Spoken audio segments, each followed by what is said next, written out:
Good morning friend, তোমরা সবাই কেমন আছো? আশা করি তোমরা ভালো আছো, সুস্থ আছো। আমিও ভালো আছি। তো চলো আজকে ব্রেকফাস্টে কী করছি সেটাই তোমাদের সাথে শেয়ার করব। তো এখানে আজকে ব্রেকফাস্টে ছাতুর শরবত করব। তো এত প্রচণ্ড গরম পড়ছে বলে, তো ছাতুর শরবত যার জন্য আমি খাবো। এখানে গণেশ ছাতু নিয়ে নিয়েছি। তো গ্লাসে আমি গণেশ ছাতু দিয়ে দিচ্ছি, আর বিট লবণ দেবো, আর পাতিলেবুর রস। আর তার সাথে আমি ফ্রিজের ঠান্ডা জল দেবো, কারণ এটা ঠান্ডা ঠান্ডা হবে শরবতটা, আর এটা খেলে পেটটা ঠান্ডা থাকবে।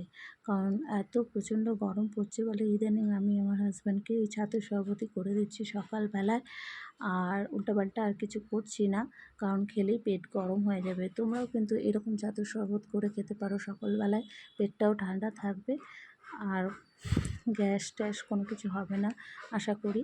তো দেখো, হাজব্যান্ডকেও করে দিচ্ছি, আর তার সাথে আমিও খেয়ে নেব।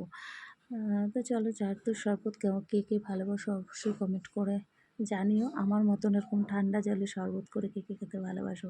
তো আমি ছাতুর শরবতে একটু চিনি দিয়ে দেবো আমারটায়, কিন্তু হাজব্যান্ডটা দেবো না, কারণ ও একদম চিনি পছন্দ করে না।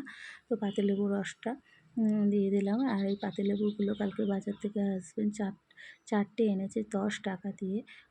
প্রচণ্ড দাম এখন লেবুর, তবুও পাতিলেবুর রস দিয়ে খাচ্ছি, উপকার আছে বলে তাই। তো চলো দেখো খাচ্ছি, কেমন হেভি খেতে হয়েছে, দারুণ হয়েছে। তো চলো, ভিডিওটা স্কিপ না করে পুরোটাই তোমরা আশা করি দেখেছো আমার মনে হয়। তো ভিডিওটা আর বড় করব না। তোমরা ভালো থাকো, সুস্থ থাকো এই গরমে, আর রোদে একদম না বেরোলেই দরকার, না হলে রোদে বেরিও না। তো চলো, টাটা, বাই বাই।